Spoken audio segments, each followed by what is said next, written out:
Olá, meu amigo, meu ouvinte, você que aprecia o nosso canal. Estamos aqui mais uma vez para fazermos reflexões. E qual é o motivo, desculpa, que eu venho aqui fazer reflexão? Porque eu tenho uma fé e, segundo essa fé, segundo essa crença, nós devemos alertar as pessoas sobre o perigo que elas estão correndo segundo naquilo que nós acreditamos. E você que às vezes ouve ou vê os nossos vídeos, eu gostaria de lhe fazer umas perguntas, gostaria de fazer uma advertência para você. Eu quero lhe dizer uma coisa, principalmente você que não acredita em Deus, não acredita nas Sagradas Escrituras. Você já pensou se este livro aqui estiver correto? Você que é uma pessoa que não crê em Deus, que não crê nesse livro, você já pensou em qual vai ser a sua situação? Pois eu quero fazer uma leitura aqui, nesse livro, eu quero que você preste atenção, e você pode ficar à vontade para você comentar, ou bem ou mal, mas comente. Mas eu gostaria que você assistisse esse vídeo há poucos minutos, até o final. Então eu quero fazer uma leitura aqui no livro de Apocalipse, no capítulo 20, versículo 12, que diz assim: E vi os mortos, grandes e pequenos, que estavam diante de Deus. E abriram-se os livros, e abriu-se outro livro, que é o da vida. E os mortos foram julgados pelas coisas que estavam escritas nos livros, segundo as suas obras. Agora eu vou ler no capítulo 21, no versículo 8. Mas, quanto aos tímidos, e aos incrédulos, e aos abomináveis, e aos homicidas, e aos que se prostituem, e aos feiticeiros, e aos idólatras, e a todos os mentirosos, a sua parte será no lago que arde com fogo e enxofre, o que é a segunda morte. Meu ouvinte da Palavra de Deus, você que está nos ouvindo nesse momento, eu não me canso de ficar advertindo as pessoas sobre o perigo que elas correm. Porque nós que abraçamos a fé, nós temos certeza do grande perigo que é a falta de fé, o que é a incredulidade. E também a falta de importância que você dá para certas situações. Por exemplo, às vezes tem situações aqui nesse mundo, na nossa vida, que a priori, naquele primeiro momento, nós não valorizamos. Principalmente quando nós somos jovens, né? Nós não valorizamos muitas coisas. E com o decorrer dos anos, com o passar do tempo, nós vamos tendo uma maturidade, vamos crescendo. E aí a gente passa a ver aquela situação com os outros olhos. Por exemplo, o estudo. Eu mesmo conheço pessoas, até na minha família, que eles não valorizam o estudo. Eles não dão valor. E leva na brincadeira, brinca. Eu mesmo, na minha sala de aula, tenho uns jovens lá, mas só vão lá só para brincar. Eles não levam a sério. Mas eles estão brincando com algo que vai trazer sérias consequências na vida deles. Esses dias eu fui fazer uma visita numa empresa que nós vendemos alguma coisa e fomos fechar um contrato. Eu trabalho com empresas que lidam com empresas muito grandes. E fomos lá fechar um contrato. E quando eu cheguei lá, eu vi um jovem, bem aparentemente novo, e ele comandando toda aquela fábrica, uma fábrica de autopeças para carro. E ele comandando pessoas, a fábrica inteira, na mão dele. E eu vi pessoas, cabelos brancos até, sendo comandado por aquele jovem. Por quê? Porque aquele jovem, ele priorizou as coisas que têm valor. Por exemplo, o estudo. Ele se formou. Ele provavelmente, durante a vida dele, enquanto os outros jovens estavam se divertindo, ele estava estudando. Então ele conseguiu atingir aquele patamar. E na vida espiritual também é a mesma coisa, porque nós negligenciamos as coisas muito importantes. Só que na vida espiritual é diferente. Por que é diferente? Porque depende da sua vida. E quanto que na vida material, por exemplo, eu não valorizei o estudo quando eu era jovem, também faltou condições, e hoje eu estou voltando, eu estou tentando recuperar o meu tempo perdido. Mas na vida espiritual não. Na vida espiritual o dano é irreparável. Então por isso que eu já falei desde o início da nossa conversa, que a incredulidade, você não priorizar as coisas, ou então, melhor dizendo, se esse livro estiver correto, você vai estar irremediavelmente perdido. Sabe lá o que é isso? Mas aí você está, não adianta, eu zombo, eu brinco. Mas e se esse livro estiver correto? Você vai estar perdido. Mas quanto a mim, será que eu tenho alguma coisa que perder? Eu não tenho. Então a minha situação em relação a você que não crê, às vezes você que não valoriza, que não presta atenção a esses conselhos das Escrituras Sagradas, a minha situação em vista da sua, mesmo que esse livro esteja errado, eu não tenho nada que perder. Você concorda? Eu não tenho nada que perder. Mas se esse livro estiver correto, você vai ter uma perca muito, mas incomparavelmente maior do que a minha. É nisso que as pessoas não conseguem pensar. Eles não conseguem entender isso. Então, o mais sensato seria que você tentasse, pelo menos, ter uma luz na sua mente para você falar, mas será que tem? E se tiver? Se tiver, eu estou perdido. Porque como eu fiz a leitura aqui, a palavra de Deus está dizendo que vai chegar um dia em que todo ser humano vai prestar conta de tudo que você fez. A palavra de Deus está dizendo aqui que a cada momento tem algo sendo escrito sobre mim e sobre você. Não há nada escondido. E vai chegar o momento de você se deparar com esses livros. Por exemplo, o que você está pensando agora, nesse exato momento que você está vendo esse vídeo? Está sendo escrito algo sobre você. E aí você pode se perguntar, eu não acredito nisso, não sei o quê. Tudo bem. Mas se for verdade, você vai estar perdido. Dependendo do teu tipo de pensamento, do teu tipo de comportamento. Quanto a mim, eu não perco nada. Eu não estou perdendo nada. Eu estou no lucro. Sendo verdade ou sendo mentira. Você está entendendo qual é o raciocínio aqui?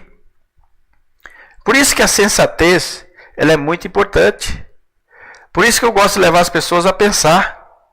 Por exemplo, as pessoas costumam falar, você gosta de debater com ateu. Não é que eu gosto de debater com ateu.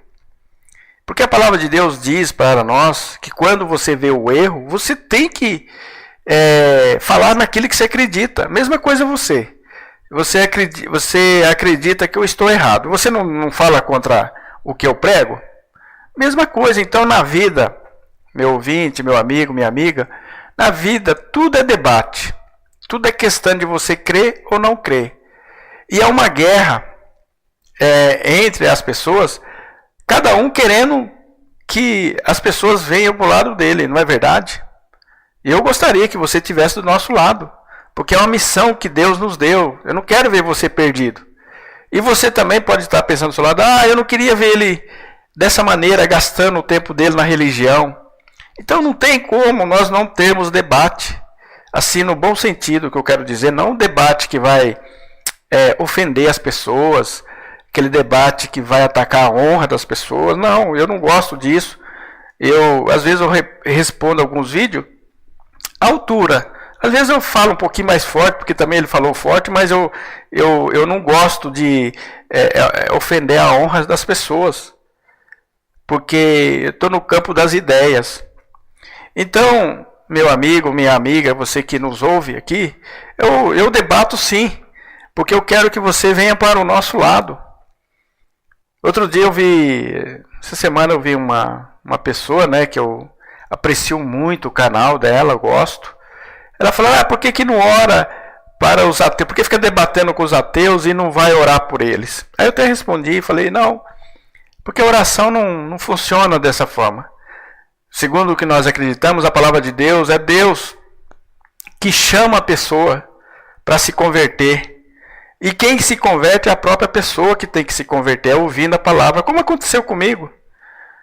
As pessoas tentavam me convencer para mim aceitar a palavra, tudo, mas nunca conseguiram. Eu que quis me converter. Mas aí no debate, o debate sempre vai ter, em todas as áreas, não tem o debate político, é até saudável. E o debate também da religião, ele é saudável, dependendo de como você se porta.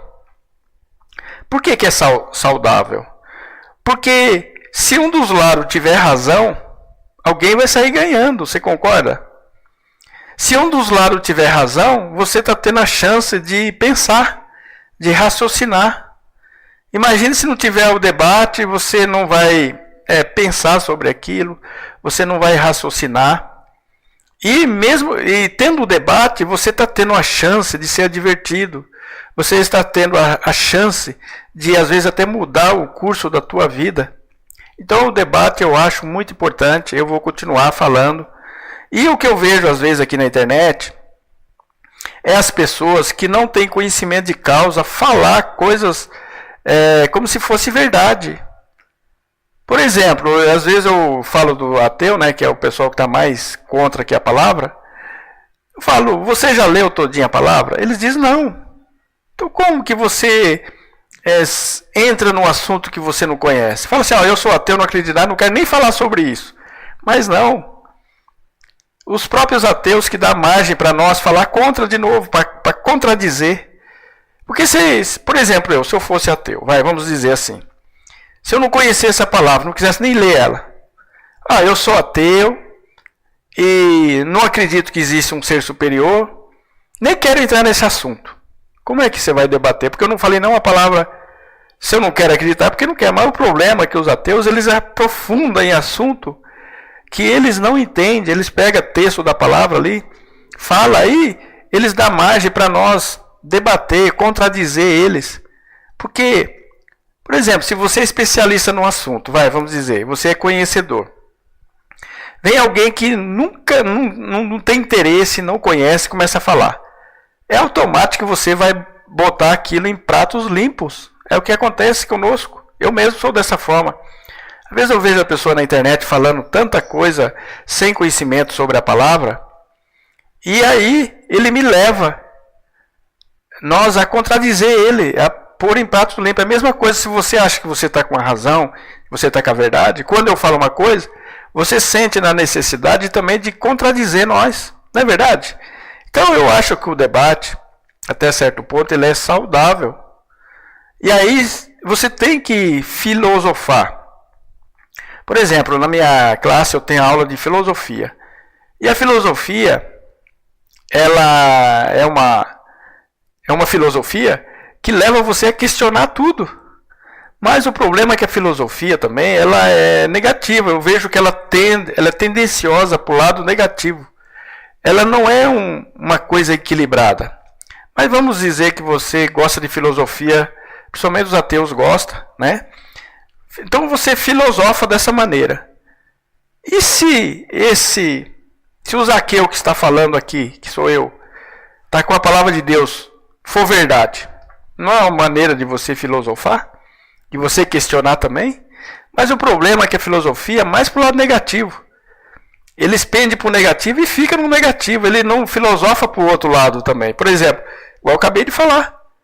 Se a palavra de Deus estiver certa, você vai estar perdido. Irremediavelmente, sem chance de salvação. Então, você que assiste os nossos canais, o nosso canal, os nossos vídeos, nós temos vários vídeos, né, gravados aí, você começa a questionar, olha, se ele tiver com a razão? Quem é que tá? Quem é que vai levar? Questione dessa maneira. Se ele tiver com a razão, quem que vai levar maior prejuízo? É ele ou é eu? É claro que vai ser você, gente. Não precisa nem eu já até dei uma dica.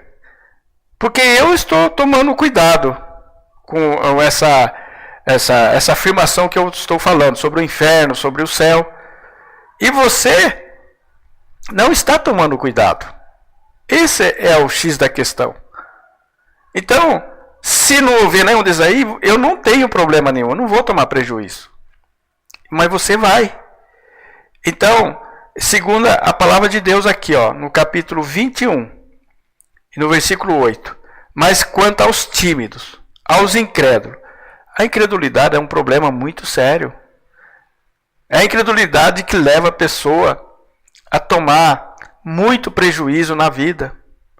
Por exemplo, às vezes a pessoa não acredita que ele pode pegar uma doença venérea, uma AIDS. Está vendo por onde vai? A incredulidade faz a pessoa não crer que ele vai pegar com a bebida alcoólica, ou ele vai sofrer um acidente, ele vai numa festa, vai tomar uma cerveja, vai se embriagar. Ele não acredita que vai acontecer algo com ele lá na frente. Na vida espiritual, a incredulidade também, ela causa muito dano. Por isso que eu não cesso de estar aqui na internet, advertindo, porque é nisso que eu acredito. É isso que eu prego aqui. Eu gostaria que as pessoas pensassem mais um pouco, porque as pessoas ateias, que se diz ateus, eles são pessoas inteligentes. Mas que quando chega aqui na parte espiritual, eu já falei num vídeo que eles travam. Olha o que diz aqui no livro de Ezequiel, no capítulo 33, no versículo 8. É por isso, ouvinte, que eu prego aqui. Um dos motivos de eu estar pregando aqui é por causa desse texto. Preste atenção. Diz assim: se eu disser ao ímpio, ó ímpio, certamente morrerás, e tu não falares para dissuadir ao ímpio do seu caminho, morrerá esse ímpio na sua iniquidade, porém o seu sangue eu o requererei da sua mão, da minha mão. Mas se advertires o ímpio do seu caminho, para que dele se converta, e ele não se converter do seu caminho, e ele morrerá na sua iniquidade, mas tu livraste a tua alma. Então esse texto aqui é Deus dizendo para mim, que quando ele fala, ó, aquele ímpio está incrédulo, não quer acreditar, ele vai morrer. Mas você não fala dele, do caminho dele, para dissuadir ele do caminho que ele está levando. A palavra de Deus fala que um dia vai ser cobrado isso de mim. Você está entendendo? Então esse é o motivo pelo qual eu acredito. Eu estou aqui na internet. Eu gostaria que todos acreditassem. Mas nem todos vão acreditar. Porque quem converte não sou eu. Quem converte é Deus. Ele é que faz a obra. Mas você tem que ter um coração puro. Você tem que deixar do teu orgulho, da tua cultura, da tua sabedoria. Porque Deus jamais vai se apresentar a uma pessoa com coração orgulhoso. Este livro aqui é um livro espiritual. É um livro espiritual. Você só consegue quando você vai com humildade de coração. E é Deus que converte. Quando eu estava ainda com a minha sabedoria, eu era igual você. Mas quando eu falei, será que existe isso mesmo? Quando eu comecei a levar a sério o negócio, eu tive um encontro pessoal com Deus. Sobrenatural. Eu tive. Mas vocês não conseguem entender isso, porque está oculto a vocês. Então eu gostaria que você refletisse sobre o que foi falado. Refletisse sobre o inferno, sobre o grande julgamento que vai ter. Já pensou você tomar um prejuízo irreparável que nunca mais dá para consertar? Pense nisso.